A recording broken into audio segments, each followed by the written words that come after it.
प्यारे बुज़ुर्गों, माताओं, भाई और बहनों, हम सब यही कोशिश करते हैं कि ज़िंदगी हमारी प्यार से गुजरे। लेकिन देखते हैं कि ज़िंदगी में तनाव, मुश्किलें, ये लगता है कि हर समय हमारे साथ जुड़ी हुई हैं। ये ज़िंदगी जो पिता परमेश्वर ने हमें दी है, खुशियों से जीने के लिए, आनंद की अवस्था में जाने के लिए, वो लगता है कि रोज़ की ज़िंदगी जीते जीते शायद ये मुमकिन ना हो कि हम आनंद की, जिसकी हम महापुरुषों के लफ्ज़ों में सुनते हैं, अपने धर्म ग्रंथों में पढ़ते हैं, कि उस अवस्था को हम पा सकेंगे। हर रोज़ ज़िंदगी में वो घट जाता है जो हमारे समझ के दायरे से बाहर है। फिर हम घबरा जाते हैं। चाहे एक दिन खुशी का माहौल हो, लगता है दूसरे दिन कुछ ना कुछ उस माहौल को तोड़ देता है। तो ज़िंदगी को हम समझें कैसे? बार बार जब असलियत की जानकारी पाने की कोशिश करते हैं तो समझाया तो यही जाता है कि हम शरीर नहीं, हम आत्मा हैं। उस आत्मा का अनुभव इंसान कैसे करे? और ये जो एक सुनहरा मौका पिता परमेश्वर ने हमें दिया है, सदा सदा के सुख चैन की अवस्था में पहुंचने के लिए, इस मौके का हम फ़ायदा उठाएं कैसे? बार बार हमें यही समझाया जाता है कि ये नर नारायणी दे, ये शरीर जो हमें मिला है, इसमें ही हम असलियत की जानकारी पा सकते हैं और इसी में हम पिता परमेश्वर को जान सकते हैं, पहचान सकते हैं, उनसे एक में हो सकते हैं।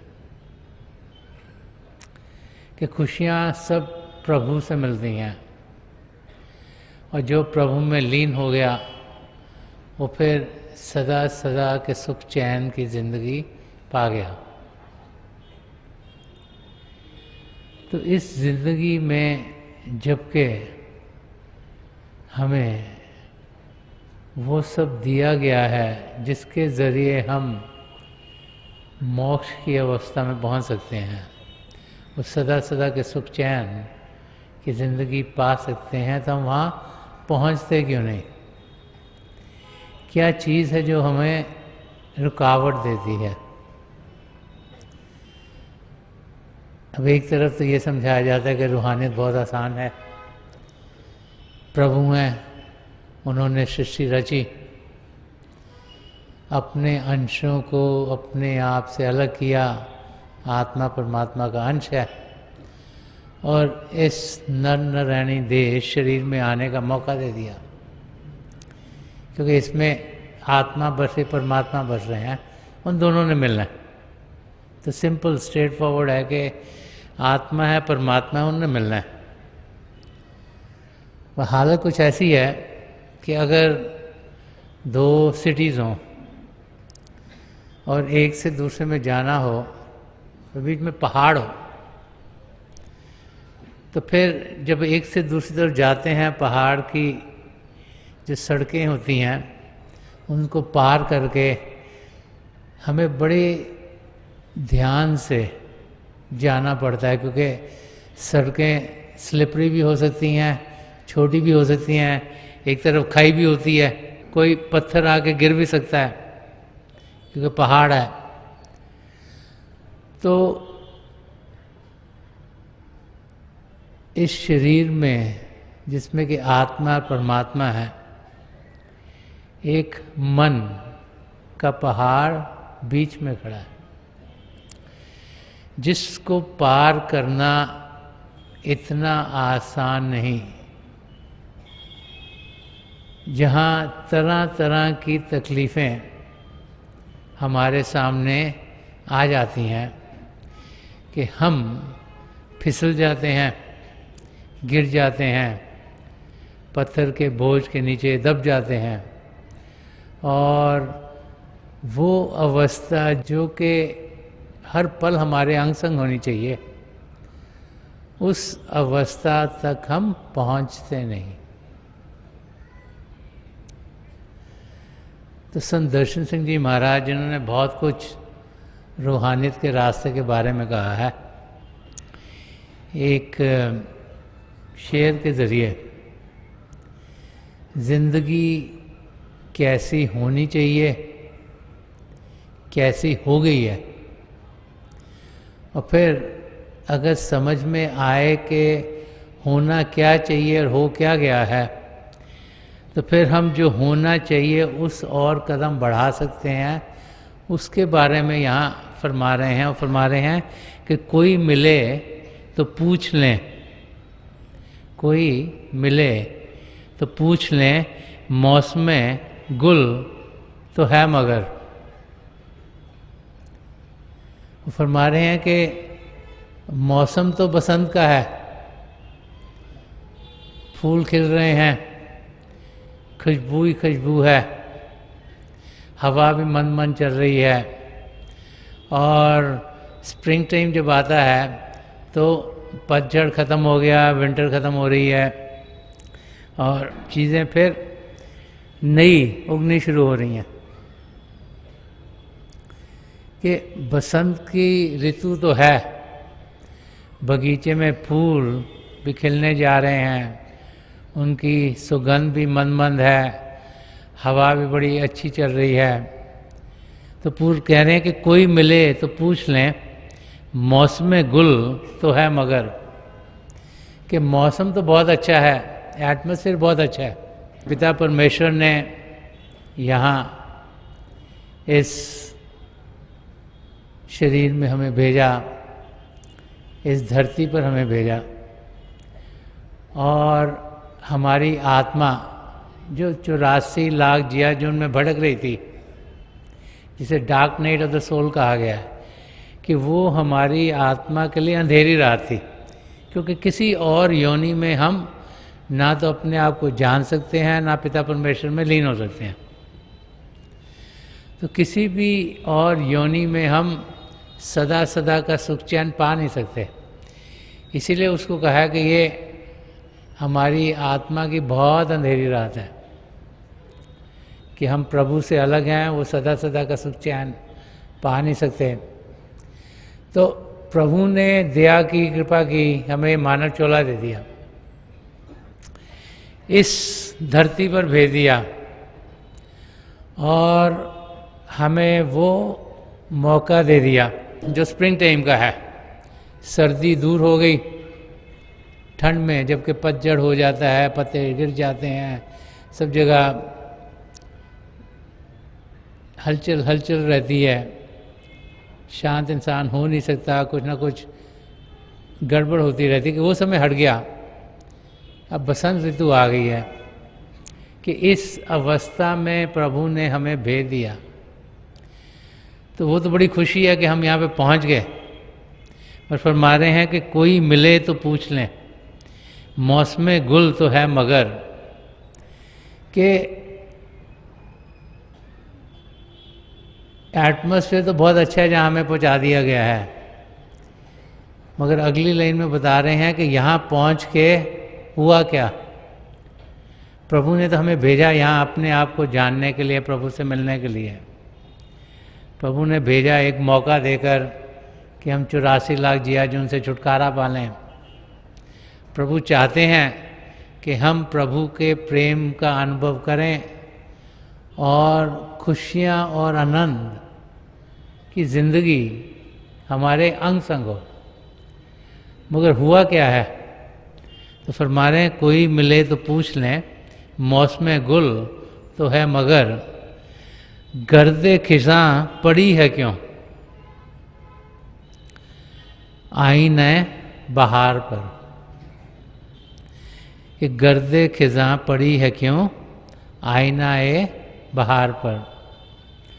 वो कह रहे हैं जो बहार का मौसम है, ये जो स्प्रिंग टाइम है, इसके ऊपर अभी भी क्यों पतझड़ का मौसम चढ़ा हुआ है। ये तो बसंत की ऋतु है जो कि खुशियों से भरपूर है, तो इसमें तकलीफ़ें हैं क्यों? कि कोई अनुभवी मिले जिसको इसकी जानकारी हो, तो उससे हम पूछें कि प्रभु ने हमें यहाँ भेज दिया, यहाँ पर तो बसंत का मौसम होना चाहिए, हर एक चीज़ सही होनी चाहिए, अच्छी होनी चाहिए, खुशियों से भरपूर होनी चाहिए, लेकिन यहाँ भेजकर भी हमें तकलीफ ही होती है। यहाँ भेजकर भी हम उस अवस्था को पाते क्यों नहीं? यहाँ पहुंचकर जहाँ सारी खुशियाँ हमें मिल सकती हैं, हम उन खुशियों को अपनी जिंदगी के अंग संग क्यों नहीं कर पाते? तो संत दर्शन सिंह जी महाराज ने इस शेर के ज़रिए हमारा ध्यान उस ओर किया है, जिस ओर जब हम ध्यान करेंगे तो हम इस धरती पर कैसे अपने आप को हर समय बसंत ऋतु के एटमॉस्फेयर में पा सकें, ऐसी हमारी ज़िंदगी हो। एटमॉस्फेयर है, चीज़ें भी हैं, खुशियाँ आनंद मिल भी सकता है, लेकिन हम उसे पाते क्यों नहीं? अगर हम अपनी ओर देखें तो हम देखते हैं कि इस धरती पर कई महापुरुष आए हैं, बार बार आए हैं, और उनकी टीचिंग्स हमारे अंग संग है। उन महापुरुषों ने अपने अनुभव पिता परमेश्वर के साथ उन भाई बहनों को बताया जो उस समय जीवित थे। अब वो अनुभव जो हमें असलियत को दर्शाते हैं, वो अनुभव जिसमें कि जो असलियत है उसके साथ जुड़कर हम अपनी ज़िंदगी जी सकते हैं, वो अनुभव आस्ते आस्ते जैसे वो महापुरुष इस धरती को छोड़कर शारीरिक रूप से गए, तो उनके बाद वो अनुभव कम होने शुरू हो गए। असलियत क्या है वो छिपती चली गई, और ये धरती जो कि माया की दुनिया है, उसके जाल में हम सब फंसने शुरू हो गए।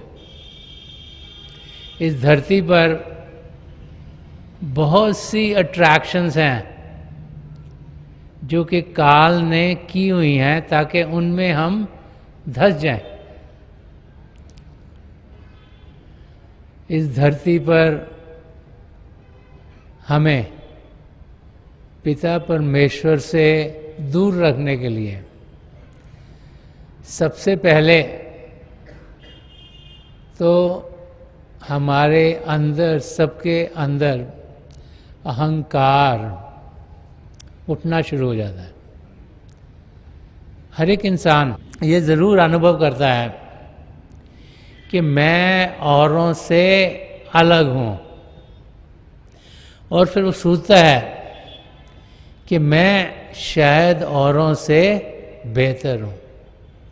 हर एक इंसान अपने दिमाग को सबसे तेज दिमाग समझता है। वो सोचता है कि मेरी समझ ज़्यादा है, औरों को तो शायद इतनी समझ नहीं, और फिर अहंकार के कारण वो औरों को बताना भी चाहता है कि वो ज़्यादा अक्लमंद है, और उसके साथ साथ क्योंकि वो अपने आप को ज़्यादा अक्लमंद समझता है, जब चीज़ें उसके मुताबिक होती नहीं तो उसे क्रोध आ जाता है। जब उसे कुछ मिलता नहीं, वो सोचता है मैं तो सबसे बेहतर हूँ, मेरे को ज़्यादा मिलना चाहिए, उसे लोभ आ जाता है, ग्रीडीनेस। जब उसे कुछ मिल जाता है तो उसको जकड़ के पकड़ के बैठ जाता है कि ये मेरा है, सदमोह हो जाता है। और फिर एक जिंदगी जो काम, क्रोध, लोभ, मोह, अहंकार से भरी, वो इंसान जीना शुरू कर देता है। ये काल का जरिया है हमें पिता परमेश्वर से दूर रखने के लिए, क्योंकि प्रभु तो एक हैं। और जब हमारे अंदर द्वैत आ जाता है, क्योंकि जब भी अहंकार उठेगा तो हम सोचेंगे कि हम औरों से अलग हैं, हम उनसे बेहतर हैं, तो द्वैत आ गया। जहाँ द्वैत आ गया वहाँ पर पिता परमेश्वर से हमें दूरी मिल गई। कबीर साहब ने फरमाया है कि जहाँ मैं है वहाँ हरि नहीं, जहाँ हरि है वहाँ मैं नहीं। कि जहाँ पर मैं अहंकार आ गया वहाँ पिता परमेश्वर नहीं मिल पाते, क्योंकि जहाँ पर पिता परमेश्वर है वहाँ पर अहंकार है ही नहीं। कि प्रेम गली अति सांकरी जा में दो ना समाए, कि प्रभु को पाने का रास्ता तो प्रेम का रास्ता है, प्रभु से प्रेम का रास्ता है, उसमें दो हो ही नहीं सकते, उसमें तो एक होने का सवाल है। तो क्योंकि काल ने हमारे अंदर वो जागृत कर दी हैं फीलिंग्स के हम अहंकार से भरपूर हैं, इस करके हम अपने आप को हर एक से अलग समझते हुए ये जिंदगी गुजारते हैं। और जब तक हम अपने आप को उस अवस्था में नहीं पहुंचाएंगे जिसमें कि हम जाने कि हम एक हैं, तब तक हम कभी भी इस धरती पर जीते हुए पिता परमेश्वर को और सदा सदा के सुख और आनंद की अवस्था को पा नहीं सकते। तो पहली चीज़ ये समझने वाली है कि इस दुनिया में बहुत सी अट्रैक्शंस हैं जो कि माया में हमें उलझा देती हैं। चाहे वो हो कि ये शरीर जिसको हम अपना समझते हैं, इसको तंदुरुस्त रखना है, तो इंसान उस ओर लग जाता है। चाहे वो ये हो कि हाँ दिमाग बहुत अच्छा होगा तो हम इस धरती पर अच्छा करेंगे, तो दिमाग को तेज़ करने में लग जाते हैं। कभी अगर हमें लगे कि हमारे मेल मिलाप लोगों से अच्छे हों तो सबके साथ सुख चैन से जिएंगे, तो हम उस ओर लग जाते हैं। तो ये सब अट्रैक्शंस इस माया की दुनिया की हैं, ताकि जो असलियत है, जो आत्मा है, उस और हमारा ध्यान ना पड़े और हम चाहे उस जगह पर पहुंच गए जहां से हम पिता परमेश्वर को पा सकते हैं, लेकिन वहां पहुंचकर भी हम माया की उलझन में फंस जाते हैं। तो पहले तो ये समझना कि कैसे इंसान यहाँ आकर, जबकि उसे सब कुछ मिल सकता है, उसे पाए बगैर दुनिया की चीज़ों को पाता पाता ही अपनी ज़िंदगी गुजार देता है। और फिर ये सुनहरा मौका उसके हाथ से गुजर जाता है। जब इसे हम समझेंगे तभी हम फिर इस धरती पर जीते हुए वो काम करेंगे जो हमें इन उलझनों में से निकाल दें। जब आप पतंग उड़ाते हो तो आपकी कोशिश होती है कि पतंग ऊंची से ऊंची उड़े, कि ऊंची अवस्था तक पहुंच सकें। और फिर बड़ी बार जो डोर होती है उसमें उलझने पड़ जाती हैं, और जब डोर में उलझन पड़ गई तो पतंग आपकी उस लेवल से आगे जा नहीं पाती, क्योंकि वो उलझन हो गई, डोर आगे जा नहीं रही। तो जब तक आप उन उलझनों को हटाओगे नहीं, तब तक आपकी पतंग और ऊपर जा नहीं पाएगी। और हमने तो आध्यात्मिक उड़ान पर जाना है। जब तक मन माया की उलझनों से हम घिरे रहेंगे और उन उलझनों को खोल नहीं पाएंगे, तब तक ये आत्मा अंदर की दुनिया के उड़ान करने के लायक नहीं होगी। तो संत दर्शन सिंह जी महाराज हमें यहाँ यही समझा रहे हैं कि जब हम ध्यान दें कि प्रभु ने तो हमें यहाँ भेज दिया है प्रभु को पाने के लिए, हम उन्हें पा क्यों नहीं रहे, तो हमें समझाने की कोशिश करें कि हम अपनी ज़िंदगी को देखें क्या क्या रुकावटें आ रही हैं। जब समझ में आएगी क्या क्या रुकावटें हैं, फिर हम अपने आप को उन रुकावटों से परे करते हुए अपनी मंजिल की ओर बढ़ेंगे। कि दुनिया की अट्रैक्शंस, इनके खिंचाव जब हमारी समझ में आएंगे तो फिर हम उनमें फंसेंगे नहीं। दूसरी चीज़ जो समझने की है वो ये है कि हमारी आत्मा 84 लाख जिया जून में भटक रही है। जब से प्रभु से भटकी, अलग हुई, जब जब मानव चोले में आई, प्रभु को पा ना सकी, तो उस चोले में उसने कर्म किए। हर एक सोच, हर एक बोल, हर एक कार्य का हमें भुगतान करना है। और ये कर्म बढ़ते जाते हैं, बढ़ते जाते हैं, बढ़ते जाते हैं, जब तक इनका भुगतान नहीं होता। तो हमारे साथ ये पिछले कर्म जुड़े हुए हैं। इन कर्मों के लिहाज से भी कई चीज़ें हमारी ज़िंदगी में आएंगी।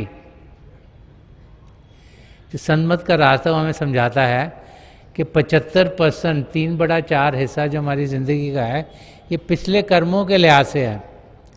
वो चीज़ें जो हमारी समझ से बाहर हैं, क्यों हमारी ज़िंदगी में तकलीफ़ आ गई, क्यों इंसान बीमार हो गया, कभी अच्छी चीज़ें होती हैं, कभी बुरी चीज़ें होती हैं, जिनको लॉजिकली समझना बड़ा मुश्किल है। वो पिछले कर्मों के लिहाज से हमारी ज़िंदगी में डलती हैं। लेकिन 25% हम सबको फ्री विल दी गई है, जिसमें हम अपने कदम या तो प्रभु की नज़दीकी के लिए बढ़ा सकते हैं या दुनिया की नज़दीकी के लिए बढ़ा सकते हैं। तो महापुरुष समझाते हैं कि वो 25% का हमें इस्तेमाल करना है, सही तरीके से इस्तेमाल करना है, और काम वो करें जो हमें प्रभु की ओर लेके जाएं। संत कृपाल सिंह जी महाराज बड़ी बार सत्संगों में फरमाया करते थे कि जो चीज़ हमें प्रभु की ओर लेके जाती है वो अच्छी है, वो हम करें, उसके साथ जुड़ें। और जो चीज़ हमें प्रभु से दूर लेके जाती है वो बुरी है, उससे हम परे हों, उससे दूर रहें।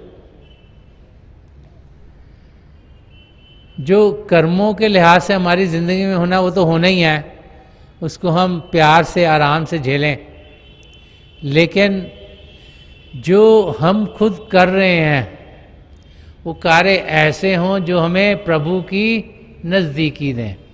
और जब हम ऐसी ज़िंदगी जिएंगे जिसमें कि हम प्रभु की नज़दीकी पाने के कार्यों में जुड़े होंगे, तो हम देखेंगे कि वो कार्य हमें बहुत जल्दी पिता परमेश्वर के दर्शनों के लिए पहुंचा देंगे।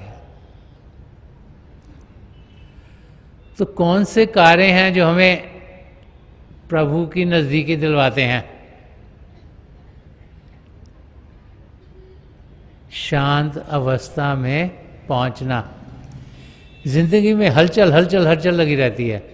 सुबह उठते सार लगता है ये भी करना, वो भी करना है, ये भी करना है, यहाँ भी जाना, वो भी करना है। और इंसान हलचल में इस ज़िंदगी की चीज़ों को पूरा करते करते ही अपनी ज़िंदगी गुजार देता है।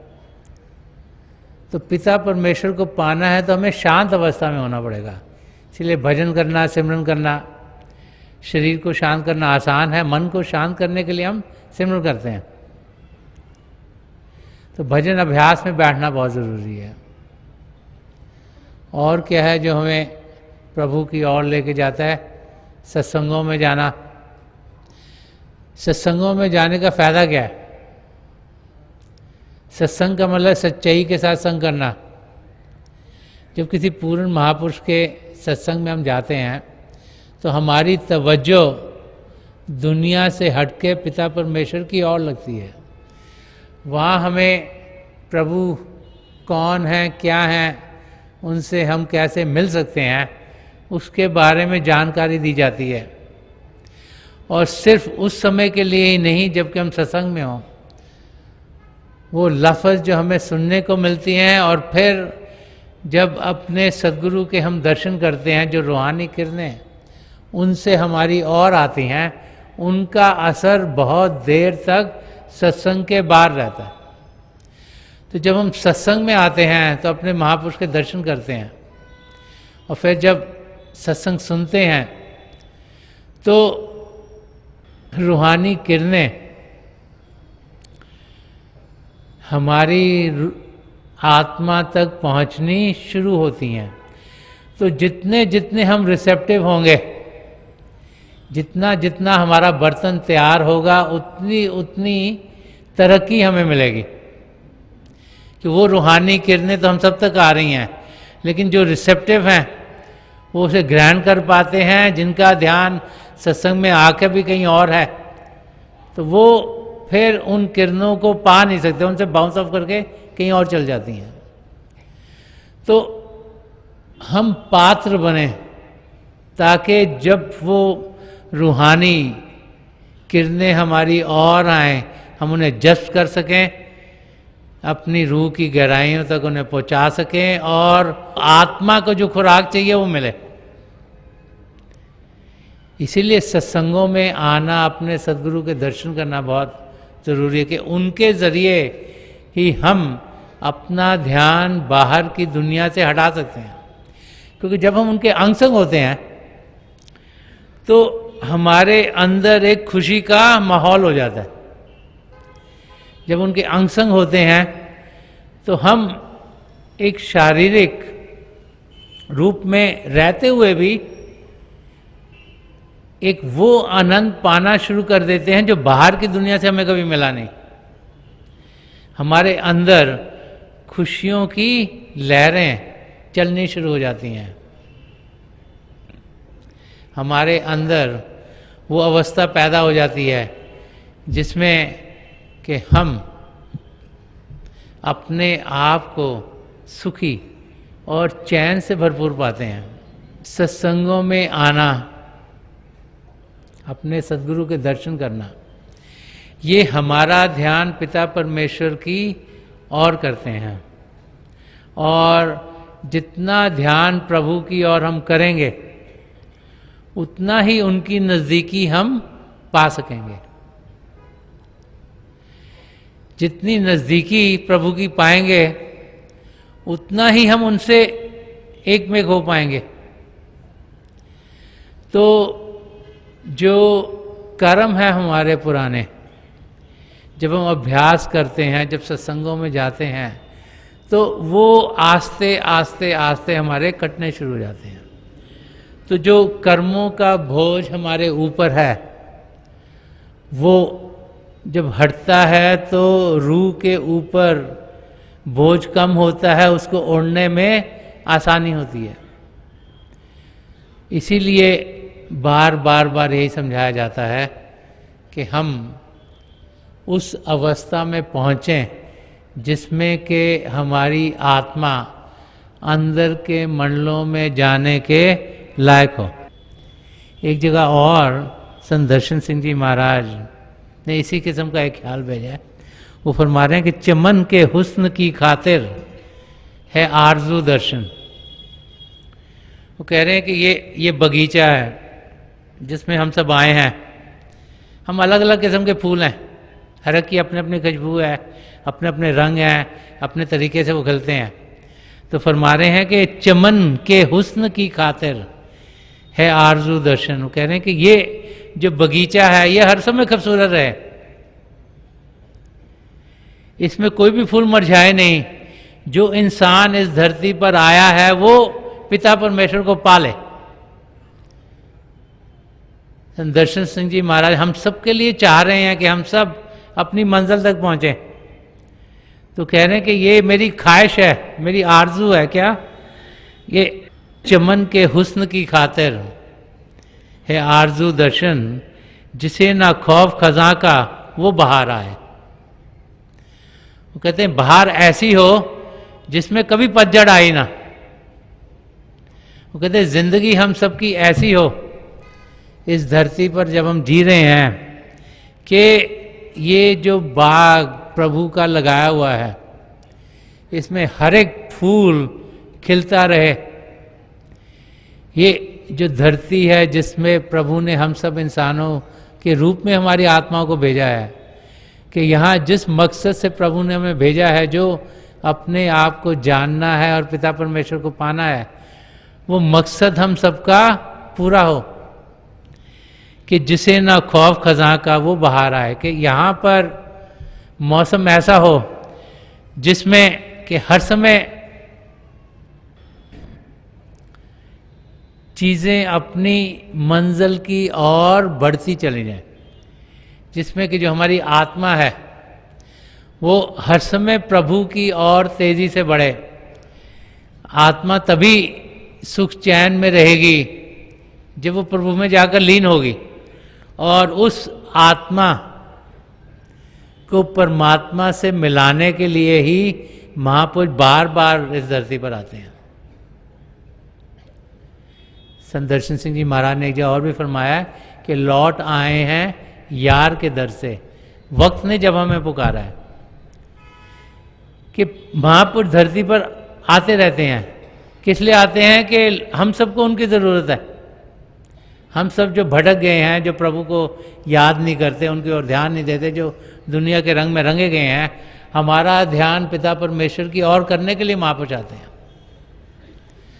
और जब उनकी दया दृष्टि हम पर पड़ती है, उनकी तवज्जो हमको मिलती है, तो फिर हम इस माया की दुनिया में जीते हुए अपने कदम पिता परमेश्वर की ओर तेजी से बढ़ा सकते हैं। मेरी पिता परमेश्वर के चरण कमलों में जो पिछली संचि के महापुरुष हैं हजूर बाबा सावन सिंह जी महाराज, परम संत कृपाल सिंह जी महाराज और दयालपुर संत दर्शन सिंह जी महाराज के चरण कमलों में यही प्रार्थना है कि जिस मकसद से प्रभु ने हमें ये मानव चोला दिया, इसे हरि मंदिर का आ गया, प्रभु भी इसी में बस रहे हैं, नर नारायणी देह का आ गया, इसमें हमारी आत्मा ही बस रही, परमात्मा ही बस रहे हैं।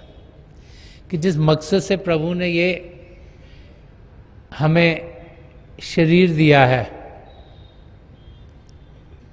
उस मकसद को हम पूरा कर पाएं। हम जानें कि जितनी देर ध्यान दुनिया की ओर करेंगे, कुछ ना कुछ दुख दर्द हमारी जिंदगी में ढलता रहेगा। जैसे ही ध्यान प्रभु की ओर करेंगे तो ये दुख दर्द हटने शुरू हो जाएंगे। कि हमारा ध्यान दुनिया की ओर नहीं, पिता परमेश्वर की ओर हो। और जब हमारा ध्यान पिता परमेश्वर की ओर होगा तो हम सुख चैन की जिंदगी को जरूर पाएंगे। तो मेरी महापुरुषों के चरण कमलों में यही प्रार्थना है कि हम सबका ध्यान पिता परमेश्वर की ओर हो, ताकि जो जिंदगी का मकसद है, जो अपने आप को जानना है और पिता परमेश्वर को पाना है, वो हमारा इसी जिंदगी में पूरा हो जाए।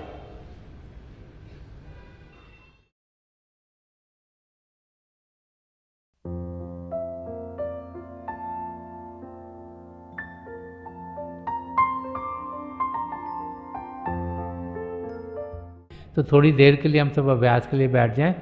आप जहाँ भी बैठे हैं आराम से बैठिएगा, अपनी आंखें बंद कर लीजिएगा। ये आई बॉल्स आँखों के डरने सीधे सामने फोकस हो, जैसे आठ दस सामने आप फोकस हो। आंखें बंद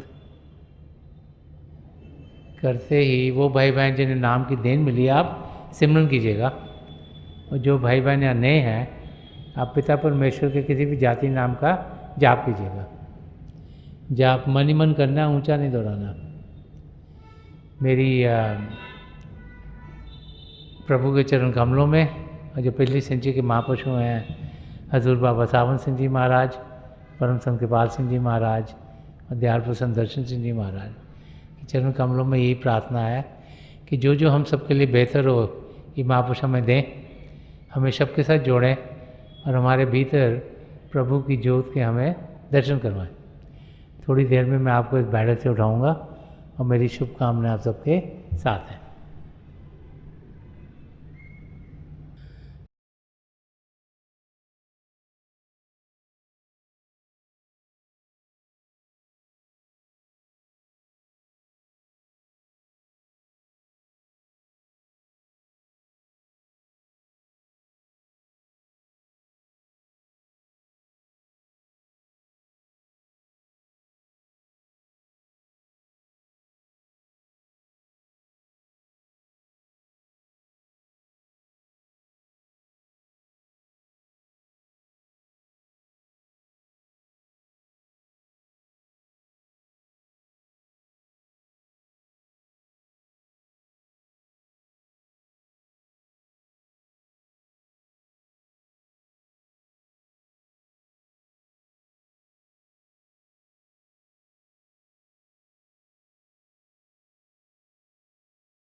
छोड़ दीजिए जी, प्लीज़ लीव ऑफ।